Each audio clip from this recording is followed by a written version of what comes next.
The legend of Belkıs of Bitlis begins with the birth of diseased babies. The fact that these babies are missing hands and feet, and some are even born with one eye, causes panic among the villagers. According to legend, the skin of babies resembles the skin of snakes. The belief that there is a curse or a spell behind these terrible events quickly spreads among the people. The villagers knock on the door of Belkıs from Bitlis in search of a cure for the sickly births of the babies. According to the villagers, Belkıs is a sorceress and her appearance is quite frightening. This woman is the last remedy the villagers hope for and changes the direction of their search for a solution.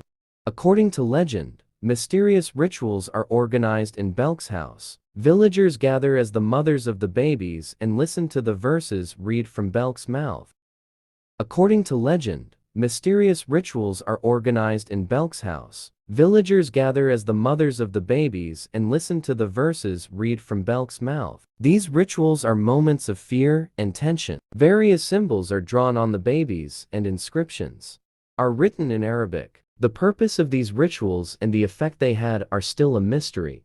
The events were described by the people who testified to the official records as follows. I didn't see him very often. Only once, I glimpsed her from a distance, and witnessed that sacred moment in a way worthy of telling. One night, one of the babies who had come into the world diseased was brought to me. Belkıs gathered the mothers of the other children in the garden of the house. A group of about 15 to 20 people repeated the verses that came out of her mouth. While the verses were being read, Belkıs put the newborn baby, who did not have two eyes, in the cradle. She drew different shapes on the area where the baby's eyes were and started writing in Arabic. Then she started shouting words I had never heard before. At that moment, we observed a completely black shadow approaching the cradle. This completely black shadow took the baby and walked away.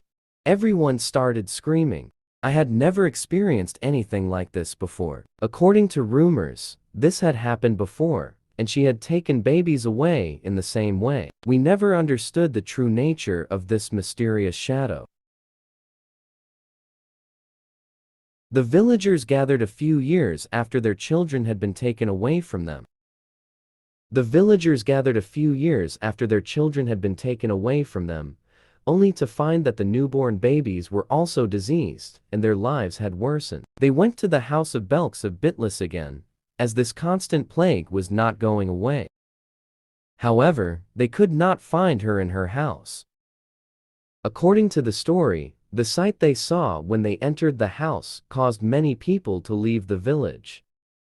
Belkıs of Bitlis' house looked as if it had not been used for years, as if no one had ever lived in it. This scene deepens the mystery of Belkıs in the eyes of the villagers. The symbols and traces inside the house put the villagers in fear and caused many to leave the village. After the mysterious events, the villagers call the gendarmerie and take the situation to the authorities. However, as a result of the gendarmerie's investigation, it is determined that no one named Belkıs has ever lived in the village.